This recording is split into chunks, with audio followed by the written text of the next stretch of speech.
আপনি প্রবাস থেকে আপনার কষ্টের উপার্জনের টাকা দিয়ে দেশে একটি বাড়ি তৈরি করছেন। আপনি কি কখনো ভেবেছেন যে আপনার সেই স্বপ্নের বাড়িটি সুন্দর করে সাজানো গোছানো না থাকলে কি কি সমস্যা হতে পারে?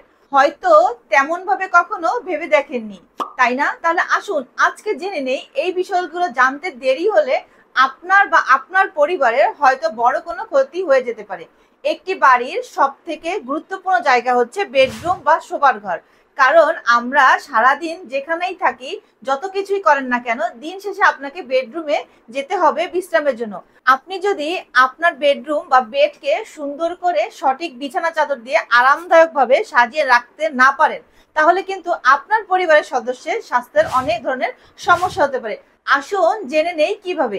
এক, আপনার বেড যদি আরামদায়ক না হয়, তাহলে নিয়মিত বিশ্রামের ঘাটতি, মানসিক চাপ, শারীরিক সমস্যা এবং অনিদ্রা, মাথা ব্যথা, উচ্চ রক্তচাপ কিন্তু দেখা দিতে পারে। দুই, শারীরিক এবং মানসিক স্বাস্থ্যের অবনতি এবং প্রতিদিন কাজের এনার্জি কমে আসতে পারে।